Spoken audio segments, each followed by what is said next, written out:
জায়গায় আমাদের এই জোটবদ্ধকে নিয়ে আসুন। 1000 টাকার লক্ষ্মীর ভান্ডার 3000 করে দেব।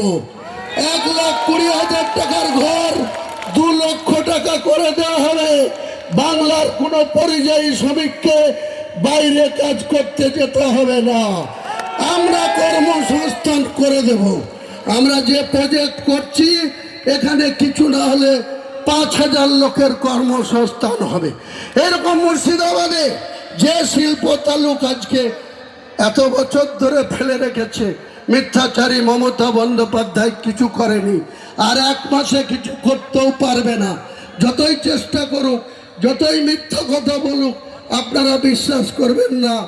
আগামী দিনে আমাদের একটাই লক্ষ্য, মমতা বন্দ্যোপাধ্যায়কে ক্ষমতাচ্যুত করা।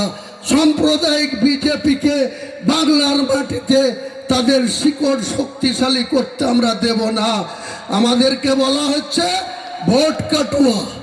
আরে 2,82,00,000 মুসলমান ভোট আছে। আপনারা জানেন 2021-এ কত ভোট পোল হয়েছিল? মমতা ব্যানার্জি 213টা আসন পেয়েছিল। ভোট কত পেয়েছিল জানেন? 2,87,00,000। আর 77টা আসন পেয়েছিল বিজেপি। তারা ভোট কত পেয়েছিল জানেন? 2,33,00,000। মুসলমানদের ভোট কত? 2,82,00,000। এই 2,82,00,000টাকে ধরুন 3.5 কোটি। যদি বলেন কি করে, আমি আপনাদের বুঝিয়ে দিচ্ছি, তারপরে আমার বক্তব্য শেষ করব। প্রত্যেকটা 1000 মুসলমান বুথে ভোট পোল হয় 80 থেকে 88, 90%। 80% হয়, তার নিচে নামে না। তাহলে আপনি 33% মুসলমান ভোট আছে বাংলায়।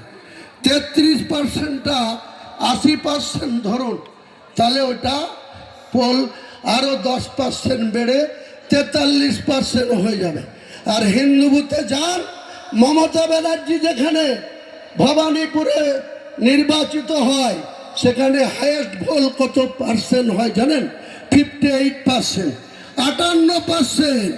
অন্য অ্যাভারেজ যে কোনো হিন্দু বুথে দেখুন 70%-এর বেশি পোল হয় না।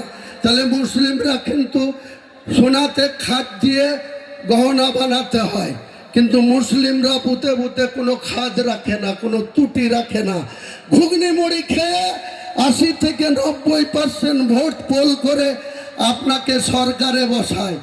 সেই মুসলিমদের আপনি শুধু মিথ্যাচার, ওবিসি থেকে নাম বাদ দিবেন, ওয়াকফ বোর্ডের আইন মানব না বলে মানবেন, আবার এসআইআর করব না বলে এসআইআর করিয়ে আপনাদের অযোগ্য লোকদের বিএলই নিয়োগ করে ভুল পথে লোড করে তাদের আননেসেসারি হিয়ারিং করে তাদের হয়রানি করবেন।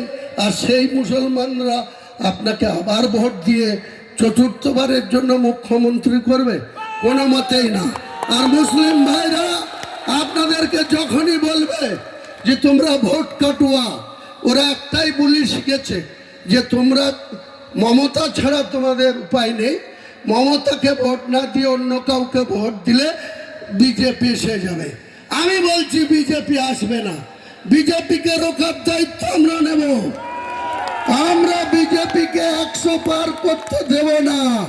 আর মমতা ব্যানার্জির দলকে 50 পার করতে দেব না।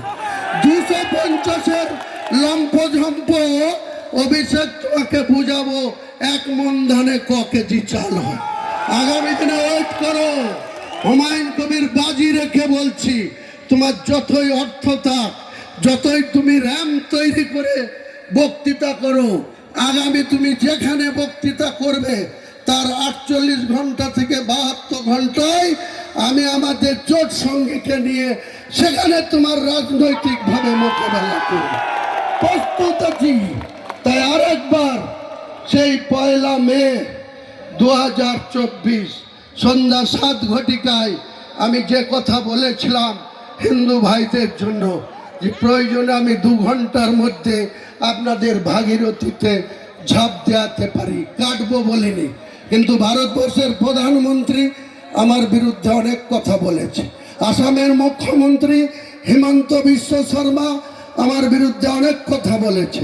সেই সময় অমিত শাহজি ডেপুটি নীতিশ প্রামাণিক কুচবিহারের এমপি, তিনি আমার বাড়ির কাছে এসে আমার 14 পুরুষ ধরে গাল দিয়ে গেছে, আমি সহ্য করেছি। কিন্তু আমি বলছি বিজেপি কেউ কোনো রিয়াক্ট করবো না, তৃণমূলকেও কোনো রিয়াক্ট করবো না। আমাদের পার্টি সবাইকে নিয়ে মমতা বন্দ্যোপাধ্যায়ের মৃত্যু ঘণ্টা বাজাবো ব্রিগেড ময়দান থেকে। ঈদের পরে আসাদুদ্দিন ওয়াইসি সাহেবকে নিয়ে এসে ব্রিগেড ময়দান থেকে মমতা বন্দ্যোপাধ্যায়ের মৃত্যু ঘণ্টা বাজাবো। তার সঙ্গে যদি আইএসএফ থাকে ওয়েলকাম, যদি সিপিএম থাকে ওয়েলকাম, না থাকলেও হুমায়ুন কবিরের কিচ্ছু যায় আসে না। হুমায়ুন কবির একাই লড়ে নেবে, সঙ্গে ব্যারিস্টার আসাদুদ্দিন ওয়াইসিকে পেলে একাই লড়ে নেবে হুমায়ুন কবির, কাউকে দরকার নাই। আম জনতাকে সঙ্গে নিয়ে জনতা উন্নয়ন পার্টি জিন্দাবাদ, আম জনতা জিন্দাবাদ।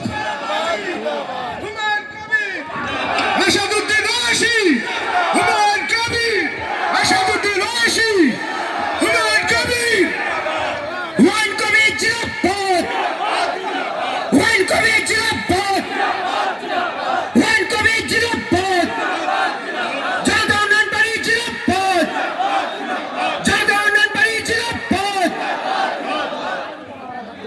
হয়ে গেল।